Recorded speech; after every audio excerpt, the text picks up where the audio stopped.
Question number 19, 60 metre দৈর্ঘ্য এবং 40 metre প্রস্থ বিশিষ্ট একটি খেলার মাঠের বাইরের চারিধারে যদি 1 মিটার চওড়া একটি রাস্তা থাকে তাহলে রাস্তাটির ক্ষেত্রফল কত সেটা আমাদের বার করতে বলেছে। তো এখানে খেলার মাঠটার আকার কেমন দেওয়া আছে, সেটা হচ্ছে একটা আয়তাকার খেলার মাঠ দেওয়া আছে। বলেছে তার দৈর্ঘ্য হচ্ছে 60 মিটার এবং প্রস্থ হচ্ছে 40 মিটার। সেই খেলার মাঠের বাইরে হচ্ছে একটা 1 মিটার চওড়া রাস্তা আছে। সেই 1 মিটার চওড়ার যে রাস্তা, অর্থাৎ আমি যে শেড করছি সেই পোর্শনটার যে ক্ষেত্রফল, সেইটার ক্ষেত্রফল আমাদেরকে বার করতে বলেছে।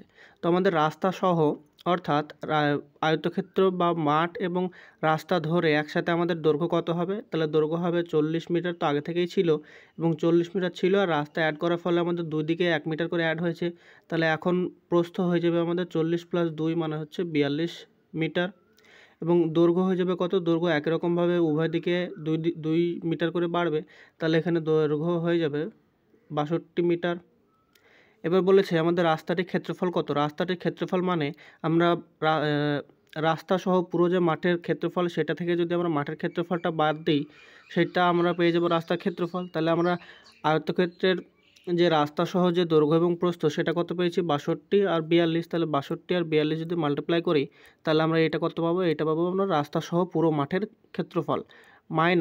মাইনাস আমরা মাঠের ক্ষেত্রফলটা বাদ দেবো। তাহলে মাঠের দৈর্ঘ্য ছিল 60 মিটার এবং প্রস্থ ছিল 40 মিটার। তাহলে এটা যদি মাইনাস করি, তাহলে এখানে প্রথমে আছে রাস্তা সহ মাঠের ক্ষেত্রফল, আর দ্বিতীয় ক্ষেত্রে আছে শুধু মাঠের ক্ষেত্রফল। তাহলে এটা মাইনাস করলে আমরা শুধুমাত্র রাস্তাটার ক্ষেত্রফল কত হবে সেটা পেয়ে যাব।